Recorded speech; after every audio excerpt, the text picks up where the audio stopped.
Halo teman-teman semua, selamat datang di channel ini. Di video kali ini, kita akan membahas sebuah kisah yang begitu menyentuh hati dan mungkin di luar dugaan banyak orang. Kisah tentang seorang wanita bule asal Prancis yang memilih menikah dengan seorang pria pemulung di Indonesia. Perbedaan latar belakang, budaya, hingga kehidupan tidak menjadi penghalang bagi keduanya untuk bersatu dalam ikatan cinta yang tulus. Sebelum kita lanjut ke ceritanya, jangan lupa untuk klik tombol like, subscribe, dan bagikan video ini ke teman-teman kalian. Tulis juga di kolom komentar, kalian menonton dari kota mana. Saya doakan semoga yang sudah like, rezekinya lancar, urusannya dimudahkan, dan selalu diberikan kesehatan. Kalau sudah, mari kita saksikan kisah selengkapnya. Di sebuah sudut kota di Indonesia, kehidupan berjalan seperti biasa. Hiruk-pikuk kendaraan, suara pedagang kaki lima, dan panas matahari yang tak pernah benar-benar bersahabat menjadi bagian dari keseharian banyak orang. Di tengah kehidupan itu, ada dua insan dari dunia yang sangat berbeda, yang tak pernah menyangka bahwa takdir akan mempertemukan mereka. Wanita itu bernama Claire Dubos, berusia 27 tahun, berasal dari Prancis. Ia datang ke Indonesia bukan untuk berlibur semata, melainkan membawa misi kemanusiaan. Sejak lama, Claire dikenal sebagai pribadi yang hangat dan peduli terhadap sesama. Ia memilih menghabiskan waktunya untuk membantu orang-orang yang membutuhkan, jauh dari gemerlap kehidupan di negaranya. Suatu pagi, Claire berdiri di depan cermin kecil di tempat tinggal sederhananya. Ia merapikan rambut pirangnya, lalu tersenyum tipis. Hari ini harus lebih banyak yang terbantu, ucapnya pelan pada dirinya sendiri. Di sisi lain kota, kehidupan yang sangat berbeda dijalani oleh seorang pria bernama Djoko Prasetyo, berusia 30 tahun. Setiap hari, ia mendorong gerobak tuanya, menyusuri jalan demi jalan untuk mengumpulkan barang-barang bekas yang bisa ia jual kembali. Hidupnya jauh dari kata mudah, namun ia menjalaninya dengan penuh keteguhan. Pagi itu, Djoko mulai berangkat seperti biasa. Ia menarik nafas panjang, lalu memegang erat pegangan gerobaknya. Yang penting, hari ini bisa makan, gumamnya lirih. Meski hidup dalam keterbatasan, Djoko dikenal sebagai sosok yang jujur dan ringan tangan. Ia sering membantu sesama pemulung lainnya, bahkan ketika dirinya sendiri sedang kekurangan. Sementara itu, Claire yang datang dari dunia yang serba cukup, tidak pernah benar-benar memahami kerasnya kehidupan di jalanan seperti yang dijalani Djoko. Namun, satu hal yang sama dari keduanya adalah hati yang tulus dan keinginan untuk berbuat baik. Tak ada yang tahu bahwa dua kehidupan yang berjalan di jalurnya masing-masing ini perlahan sedang diarahkan oleh takdir menuju satu titik pertemuan yang akan mengubah hidup mereka selamanya. Dan dari sinilah, kisah luar biasa itu dimulai. Siang itu, sebuah acara amal digelar di lapangan terbuka yang cukup ramai. Tenda-tenda berdiri berjajar, relawan lalu lalang membawa kardus berisi makanan, dan antrian masyarakat mulai mengular dengan tertib. Suasana penuh harapan terasa di udara. Seolah hari itu menjadi sedikit lebih ringan bagi mereka yang datang. Di tengah kesibukan itu, terlihat Claire Dubos mengenakan kaos sederhana dan topi untuk menahan panas. Tangannya sibuk membagikan nasi dus kepada warga satu persatu, sambil sesekali tersenyum hangat. "Silahkan, ini untuk ibu," ucap Claire lembut sambil menyerahkan kotak makanan. "Terima kasih, nak," jawab seorang ibu dengan mata berkaca-kaca. Claire mengangguk pelan. Meski keringat mulai membasahi dahinya, ia tetap melayani dengan sepenuh hati. Tak jauh dari keramaian itu, di balik tumpukan kardus bekas dan kantong plastik yang mulai menggunung, seorang pria dengan gerobak tuanya tampak memperhatikan situasi. Ia adalah Djoko Prasetyo. Hari itu, Djoko sebenarnya hanya berniat mencari barang bekas seperti biasa. Acara besar seperti ini seringkali meninggalkan banyak kardus dan botol plastik yang bisa ia kumpulkan. Djoko mendekat perlahan, matanya fokus melihat sekitar. "Banyak juga ini yang bisa diambil nanti," gumamnya pelan. Namun langkahnya tiba-tiba terhenti saat seorang panitia melihat kehadirannya. "Hei kamu, jangan di sini," tegur seorang panitia dengan nada tegas. Joko sedikit terkejut. Ia langsung berhenti dan menunduk. "Saya cuma mau ambil kardus bekas saja, Pak. Nanti setelah selesai," jawab Joko hati-hati. Panitia itu menggeleng. "Ini acara resmi, jangan ganggu, nanti saja pergi sana," ucapnya sambil melambaikan tangan mengusir. Joko terdiam sejenak. Ia terbiasa diperlakukan seperti itu, namun tetap saja ada rasa yang sulit dijelaskan di dalam hatinya. Perlahan ia mundur, menarik gerobaknya menjauh dari keramaian. "Iya Pak, maaf," ucapnya lirih. Di saat yang sama, dari kejauhan, Clear tanpa sengaja melihat kejadian itu. Tangannya yang sedang membagikan makanan sempat terhenti sejenak. "Itu kenapa dia diusir?" bisiknya pelan. Namun antrean panjang di depannya membuatnya tidak bisa berbuat banyak. Ia hanya bisa kembali fokus pada pekerjaannya, meski pikirannya masih tertuju pada pria dengan gerobak tadi. Sementara itu, Joko berhenti di bawah pohon yang tidak jauh dari lokasi. Ia duduk sebentar, menghapus keringat di wajahnya, lalu menatap ke arah acara tersebut. Di kejauhan, matanya kembali bertemu dengan sosok Clear yang masih sibuk membagikan nasi dus. Untuk beberapa detik, pandangan mereka seolah saling terhubung, meski tanpa kata. Clear menatap dengan rasa penasaran. Joko hanya menunduk singkat, lalu mengalihkan pandangannya. Tak ada sapaan, tak ada percakapan.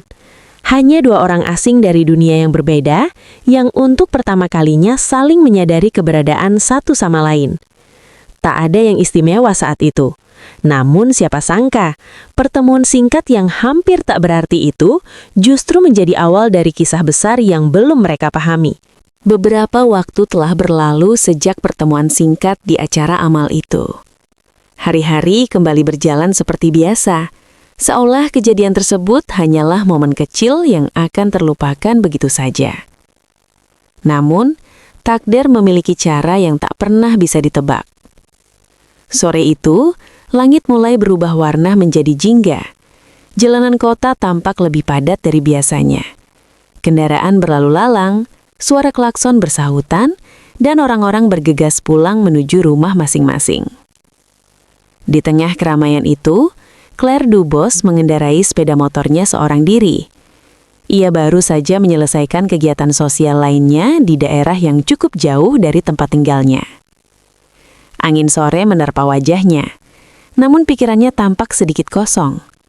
Ia terlihat lelah, tapi tetap berusaha fokus pada jalan di depannya. Harus cepat sampai sebelum gelap, gumamnya pelan. Namun, di sebuah ruas jalan yang cukup sepi, sesuatu yang tak diinginkan terjadi. Sebuah kendaraan di depannya tiba-tiba mengerem mendadak. Claire yang berada tidak terlalu jauh di belakangnya terkejut. "Ya ampun," serunya spontan. Dalam kepanikan, ia mencoba menghindar, namun kendari motornya goyah. Dalam hitungan detik, motor yang dikendarainya oleng ke samping. Brak! Suara benturan keras terdengar saat motor itu menghantam sebuah tiang listrik di pinggir jalan. Tubuh Claire terhempas, jatuh ke aspal dengan posisi tak berdaya. Motor tergeletak beberapa meter dari tubuhnya. Suasana yang tadinya ramai mendadak berubah menjadi kacau. Beberapa pengendara melambat, namun tidak semua berani berhenti. Ada yang hanya melihat sekilas, lalu melanjutkan perjalanan. Claire terbaring lemah. Nafasnya tersengal, pandangannya mulai kabur. Tangannya mencoba bergerak, namun terasa begitu berat. "Tolong!" ucapnya sangat pelan, hampir tak terdengar. Di saat yang sama, tak jauh dari lokasi kejadian, seorang pria sedang mendorong gerobaknya di pinggir jalan. Ia adalah Joko Prasetyo. Hari itu, Joko baru saja selesai mengumpulkan beberapa barang bekas. Gerobaknya terlihat lebih penuh dari biasanya, meski hasilnya belum tentu seberapa. Namun langkahnya tiba-tiba terhenti ketika mendengar suara benturan keras tadi. "Itu suara apa?" gumamnya sambil menoleh. Tanpa berpikir panjang, Joko segera meninggalkan gerobaknya sejenak dan berlari menuju sumber suara. Nafasnya memburu, langkahnya cepat meski sandal yang ia kenakan sudah usang. Saat sampai di lokasi, ia melihat seseorang tergeletak di jalan. Dan saat ia mendekat, wajah itu terasa tidak asing. Joko terdiam sesaat, mencoba mengingat. Ini yang di acara itu, bisiknya pelan. Ia langsung berjongkok di samping Claire. Mbak dengar saya, ucapnya panik namun tetap berusaha tenang. Claire membuka matanya sedikit. Pandangannya samar, namun ia melihat sosok pria di depannya. Kamu? Ucapnya lirih sebelum kembali melemah. Tanpa ragu sedikit pun, Joko segera mengambil keputusan. Ia tahu jika tidak segera ditolong, keadaan bisa semakin buruk. Ia berdiri, berlari kembali ke gerobaknya, lalu mendorongnya mendekat ke lokasi kecelakaan. Beberapa orang hanya melihat dari kejauhan, namun Joko tidak peduli. Dengan hati-hati, ia mengangkat tubuh Claire dan membaringkannya di atas gerobak miliknya. Tenang ya Mbak, saya bawa ke rumah sakit, ucapnya pelan seolah ingin menenangkan. Sore yang awalnya biasa saja, kini berubah menjadi momen yang menentukan. Takdir kembali mempertemukan mereka.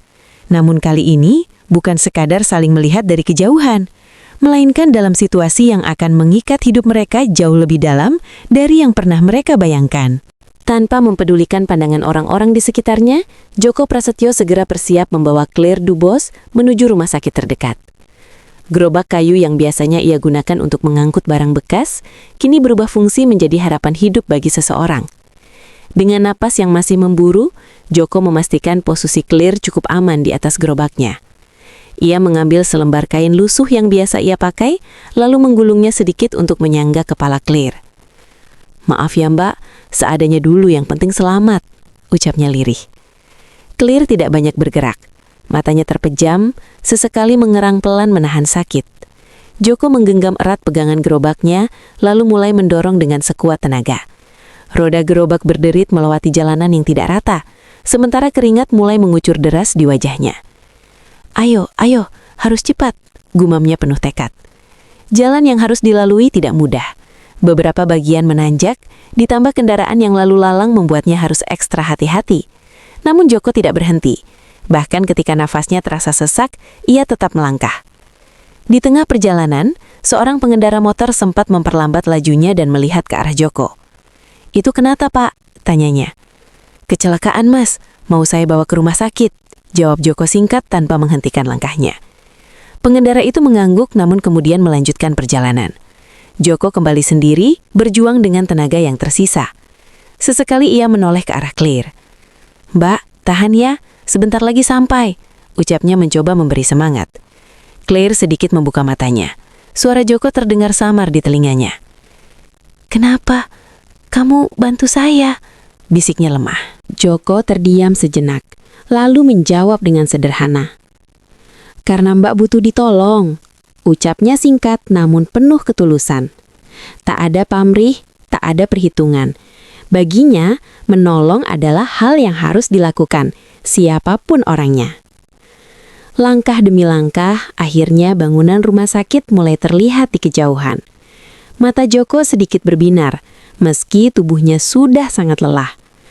Alhamdulillah, hampir sampai, katanya pelan. Dengan sisa tenaga yang ada, ia mendorong lebih cepat.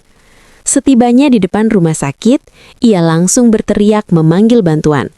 Tolong, tolong, ada yang kecelakaan, teriaknya dengan suara lantang. Beberapa petugas medis segera keluar membawa tandu. Mereka dengan sigap memindahkan Claire dari gerobak ke atas tandu. Sejak kapan kejadiannya? Tanya salah satu petugas. Baru saja Pak, di jalan sana, jawab Joko sambil menunjuk arah. Petugas itu mengangguk cepat. Baik, kami tangani dulu. Claire segera dibawa masuk ke dalam ruang penanganan. Pintu tertutup meninggalkan Joko berdiri sendirian di luar dengan nafas yang masih terengah. Ia menatap gerobaknya yang kini kosong. Kotor, penuh goresan, namun baru saja menjadi alat penyelamat nyawa seseorang. Joko duduk perlahan di kursi depan rumah sakit. Tangannya gemetar, tubuhnya lelah, tapi hatinya terasa sedikit tenang. Yang penting dia selamat, ucapnya pelan. Di balik kesederhanaannya, Joko telah menunjukkan sesuatu yang jauh lebih besar dari sekedar bantuan. Ia menunjukkan arti kemanusiaan yang sesungguhnya, ketulusan yang tidak dibuat-buat, dan keberanian untuk peduli, bahkan ketika dunia seringkali memilih untuk berpaling. Waktu terasa berjalan begitu lambat di ruang tunggu rumah sakit. Joko Prasetyo masih duduk dengan pakaian lusuhnya. Tangannya saling menggenggam. Sesekali menatap ke arah pintu ruang penanganan yang sejak tadi tertutup rapat. Suara langkah perawat dan alat medis terdengar samar dari dalam. Joko hanya bisa menunggu, dengan perasaan yang sulit dijelaskan. Semoga selamat. Semoga tidak kenapa-kenapa. Gumamnya pelan. Beberapa saat kemudian pintu itu akhirnya terbuka. Seorang dokter keluar dengan wajah serius. Joko langsung berdiri dengan cepat. "Dok, bagaimana dok?" tanyanya penuh harap. Dokter itu menatap Joko sejenak, lalu menjawab dengan tenang namun tegas. "Kondisinya cukup serius. Dia kehilangan banyak darah. Kami harus segera melakukan transfusi darah." Joko menelan ludah. "Terus, bagaimana dok?" tanyanya lagi. "Kami sedang mencari pendonor dengan golongan darah yang sesuai. Kalau tidak segera, kondisinya bisa semakin kritis. Jelas dokter." Joko terdiam. Ia melihat ke arah lantai, seolah berpikir keras. Lalu perlahan ia kembali menatap dokter. "Kalau saya boleh periksa dok, siapa tahu darah saya cocok," ucapnya ragu. Dokter sedikit terkejut, namun kemudian mengangguk. "Baik, kita cek dulu." Tak butuh waktu lama, Joko dibawa untuk melakukan pemeriksaan. Ia duduk dengan tenang meski terlihat gugup. Jarum kecil menusuk jarinya untuk mengambil sampel darah. Beberapa menit kemudian, hasilnya keluar. Perawat itu terlihat sedikit terkejut. "Dok, golongan darahnya cocok," ucapnya. Joko yang mendengar itu langsung menatap. "Cocok, Mbak?" tanyanya memastikan. Perawat mengangguk. "Iya, cocok." Tanpa berpikir panjang, Joko langsung berkata, "Kalau begitu, pakai saja darah saya, dok." Dokter menatapnya serius. "Kamu yakin? Ini bukan hal ringan. Tubuhmu juga harus kuat." Joko mengangguk mantap. "Saya yakin, dok, dia harus ditolong." Tak ada keraguan di wajahnya. Beberapa saat kemudian, Joko sudah terbaring di ranjang donor. Tangannya terpasang selang, darahnya perlahan mengalir ke kantong transfusi. Ia menatap langit-langit ruangan, napasnya teratur meski tubuhnya mulai terasa lemas. Di dalam hatinya, ia hanya memikirkan satu hal. Yang penting, dia selamat. Di sisi lain, di ruang penanganan, darah itu segera digunakan untuk membantu menyelamatkan Claire Dubos. Hari-hari setelah kejadian di rumah sakit menjadi awal dari perubahan besar dalam hidup Claire Dubos. Perlahan, kondisinya semakin membaik. Luka-luka di tubuhnya mulai sembuh, dan ia sudah bisa duduk, bahkan berjalan, meski masih harus dibantu. Namun ada satu hal yang tidak pernah lepas dari pikirannya. Sosok pria sederhana yang telah menyelamatkan nyawanya. Suatu sore, saat cahaya matahari masuk melalui jendela kamar perawatan, Claire menatap keluar dengan tatapan dalam. Seorang perawat yang melihatnya tersenyum mendekat. "Sedang memikirkan sesuatu?" tanya perawat itu lembut. Claire mengangguk pelan. "Pria yang membawa saya ke sini, dia masih ada?" tanyanya. Perawat itu tersenyum. "Ada. Dia hampir setiap hari datang, tapi tidak pernah mau mengganggu, hanya duduk di luar." Claire terlihat terkejut. "Setiap hari?" ulangnya pelan. Tak lama kemudian, atas izin dokter, Claire akhirnya bisa bertemu langsung dengan Joko Prasetyo. Pertemuan itu sederhana, namun penuh makna. Joko berdiri canggung di depan pintu kamar. Pakaiannya masih sama sederhana seperti pertama kali. "Masuk saja," ucap Claire pelan sambil tersenyum. Joko melangkah perlahan. "Gimana kabarnya, Mbak?" tanyanya hati-hati. Claire menatapnya dengan mata yang sedikit berkaca-kaca. "Saya selamat karena kamu," ucapnya lirih. Joko langsung menggeleng. "Jangan begitu, Mbak. Itu sudah kewajiban saya." Claire tersenyum tipis. "Kenapa kamu melakukan semua itu untuk saya?" tanyanya jujur. Joko terdiam sejenak, lalu menjawab dengan sederhana. "Saya cuma tidak tega lihat orang kesusahan." Jawaban yang singkat, namun justru itulah yang membuat hati Claire tersentuh begitu dalam. Hari pernikahan itu berlangsung sederhana, jauh dari kemewahan. Tidak ada gedung besar, tidak ada pesta meriah. Hanya sebuah halaman kecil, beberapa kursi, dan orang-orang terdekat yang menjadi saksi. Namun di balik kesederhanaan itu, tersimpan kebahagiaan yang begitu tulus. Claire Dubos tampil anggun dengan pakaian sederhana, sementara Joko Prasetyo terlihat rapi meski tetap dengan kesahajaannya. Saat ijab kabul terucap, mata keduanya tak mampu menyembunyikan haru. "Saya terima," ucap Joko dengan suara bergetar. Claire menunduk, air matanya jatuh perlahan. Sejak hari itu, mereka resmi menjadi pasangan suami istri. Kehidupan setelah menikah tidak serta-merta berubah menjadi mudah. Mereka tetap tinggal di rumah kecil milik Joko. Dindingnya masih sederhana, atapnya kadang bocor saat hujan, dan perabotannya masih seadanya. Namun ada satu hal yang kini berbeda. Rumah itu terasa hidup. Pagi hari, Claire sudah terbiasa bangun lebih awal. Ia membantu menyiapkan sarapan sederhana, sementara Joko bersiap dengan gerobaknya. "Kamu tidak capek?" tanya Joko suatu pagi. Claire tersenyum sambil menyajikan makanan. "Capek sedikit tidak apa-apa, kita jalani sama-sama."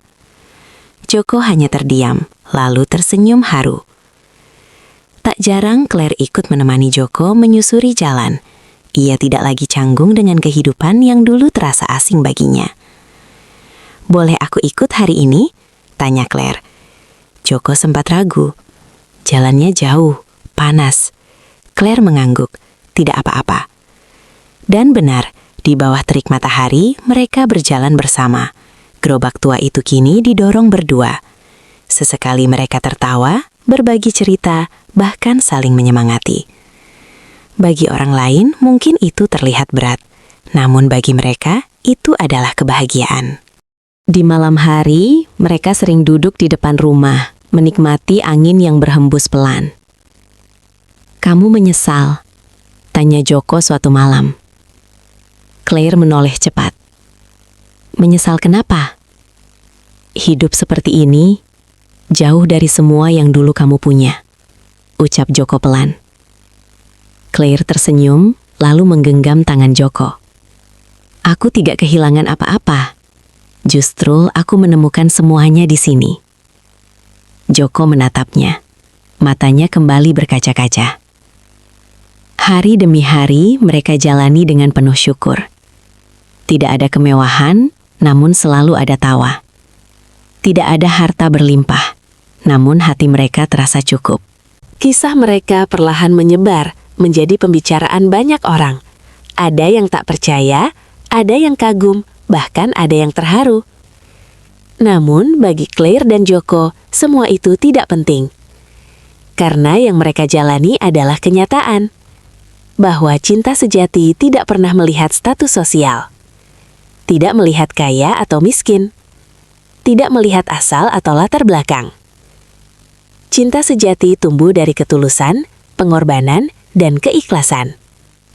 Dan di sebuah rumah kecil yang sederhana itu, dua hati dari dunia yang berbeda telah membuktikan hal tersebut. Bahwa kebahagiaan tidak selalu tentang apa yang kita miliki, melainkan tentang siapa yang kita pilih untuk berjalan bersama dalam hidup ini. Dan mereka telah menemukan itu. Selamanya.